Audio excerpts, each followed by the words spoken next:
What is shaken bacons? It is me, the Warden.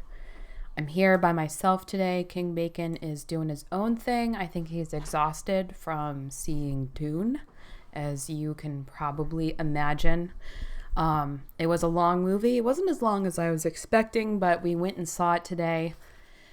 And before I say anything, first of all, this is not going to be like a full formal movie review, but I want you guys, if you can, go see Dune.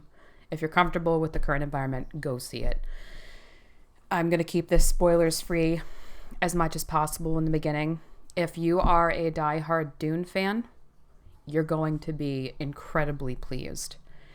If you're not familiar with the books or you haven't read them or you don't really know the story, you should still go see this because it is so well done. You will not be confused or lost. King Bacon didn't really know anything about Dune going into this movie.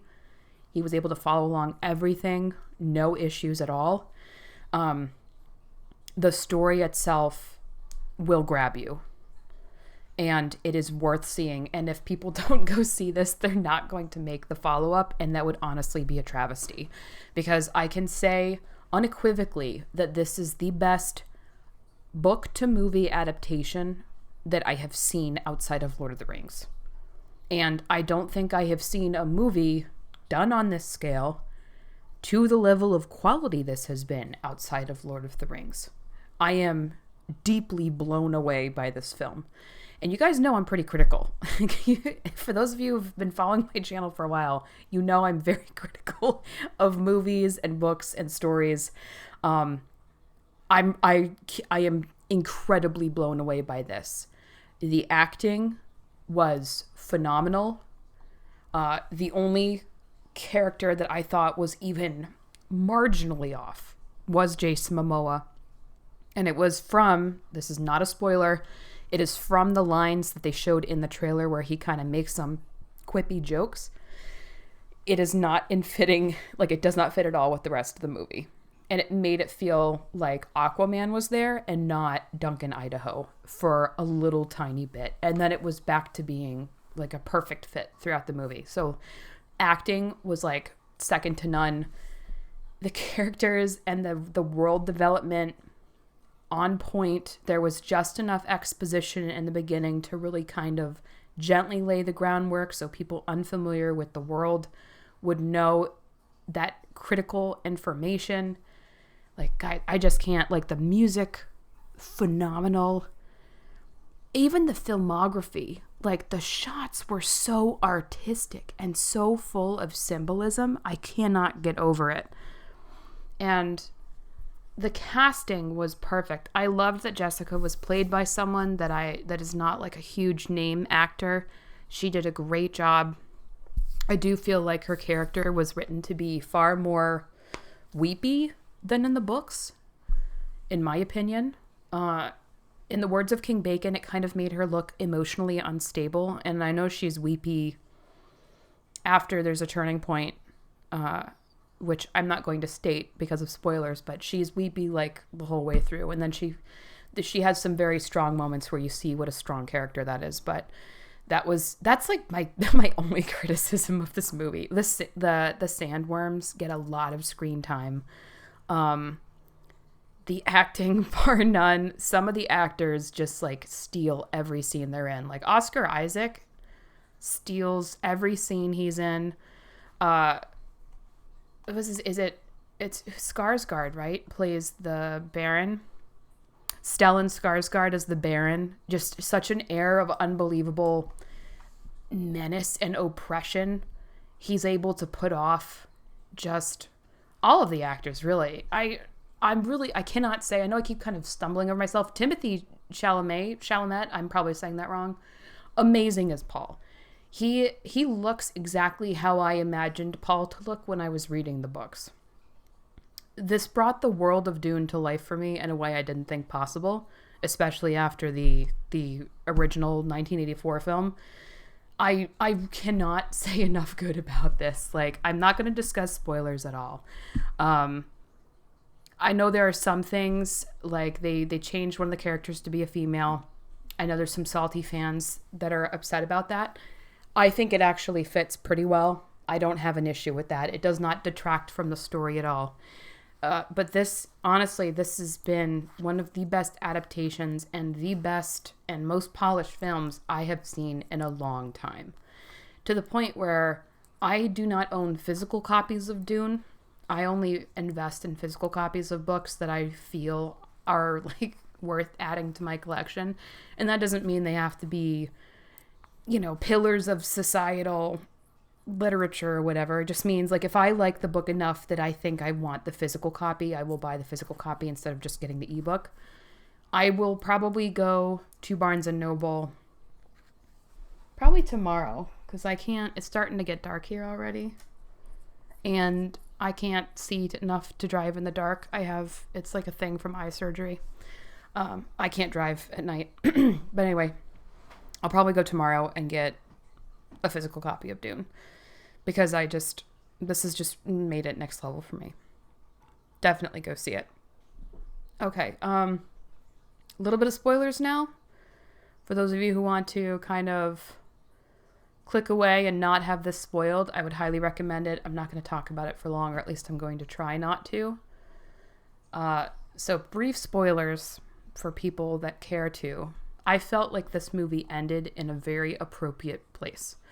I did not like that Jessica was a little more weepy throughout the movie. I understand her being weepy after the Duke is assassinated, or, in this case, he attempts to kill the Baron after he is taken hostage. But I thought it made her seem weaker than she was as a character. So I didn't like that. Also, I don't remember Dr. Kynes dying in the book. And that might also just be because I haven't read this in years. But I don't remember that character dying as soon as they did in the film. But I wasn't mad at it. You know what I mean? There are some changes in films that I do get annoyed with. This was definitely not one of them. Just like, if I'm going to carry on the Lord of the Rings comparison, just like how I was deeply grateful that Peter Jackson removed Tom Bombadil from Lord of the Rings. That was a change I didn't mind. I didn't mind the change for the Doctor. I thought it was interesting to show, it served a narrative purpose and it served a focus and it served as an added level of information for viewers that were not familiar with the world. And in the grand scheme of things, it wasn't really a big deal that character died so soon, if I'm remembering correctly, and that did not happen as soon as it did in the books. I felt like all of the casting, again, was spot on. I'm blown away by the casting. It is kind of weird seeing Zendaya in this movie just because I think of her now at this point as kind of Peter Parker's girlfriend. But her acting was superb, and I'm sure I'll get over that as time goes on. That's just an issue with me. That's not an issue with the film. I will say we went and saw this in IMAX, and the IMAX theater we went to is poorly calibrated. This is a dark movie. And our IMAX I think they need to adjust their lighting or something, because I was squinting during most of the scenes, and then the audio was really quiet while the music was so loud I had to plug my ears a couple times. And I'm pretty sure that it was our theater, because the scenes that you can see in the trailer for this movie do not at all look the way that they did in the IMAX that we attended. So I'm pretty sure that our IMAX theater is just, they need an engineer or something to come and calibrate their stuff, because it is terrible. So I would not recommend, based on my experience, seeing it in IMAX. That being said, if you've got a really good IMAX and you have not noticed those issues, you should absolutely see it in IMAX, because holy crap, it's phenomenal. Like the shots and the scale, like I feel like movies often have a hard time demonstrating the scale. And in this case, they so beautifully depicted the scale of the galactic ships, the scale of the people, the scale of the fighting, the scale of the sandworms. Like they did, I know I keep saying this, they did such a good job. I really cannot get over it. The more I think, so this is like the inverse of The Last Jedi for me. The more I thought about The Last Jedi, the angrier I became. The more I think about Dune, the more impressed I become. I might actually go see this in theater again, because I think I would like to experience it without having to squint at the screen. And I do truly think that was an IMAX issue. This is not knocking the actual film at all. It was beautiful in its desolation, this film. It was phenomenal. I can't stop thinking about it. Definitely go see it if you have not already. And let me know what you think about it, because I'm just blown away. Oh, so anyway, for the spoiler stuff, I think it ended at a pretty good spot. What do you guys think? Because it felt like a natural point in the book. And as it got closer, I thought, I wonder if they're going to end right when they meet the Fremen, and they make that contact with them. And they did. And I thought that was very well handled, because some films end at like this terrible cut-off cliffhanger. And they're like, gotta come back for round 2. And I think that this was a very natural ending point, but it still leaves you wanting more. At this point, I'm honestly and genuinely upset at the thought that there may not be a second one if this one doesn't do well, because it was so well done. I cannot even fathom making something to this caliber and not completing it. It would be a travesty. It really would be. And I will definitely be buying this on Blu-ray when it comes out. And if I rarely purchase physical books, I even more rarely purchase DVDs. I probably own maybe 20 DVDs total. Like, I cannot, and you guys know I like to watch movies. I don't own a lot of movies, like a physical copy of movies. And I don't often shell out the money for a Blu-ray copy. So I will absolutely be getting a Blu-ray copy of this. I'm trying to think if there's any other spoilers that we could discuss. I didn't mind the fact that the doctor was a woman. Some people got really salty about that. Honestly, I don't care. I thought it was an interesting change for the character, added a new level of motivation, and I think that it also fit the narrative of flowing. Like, it really emphasized that character was there under basically a gag order from the Emperor to not tell them what was going on.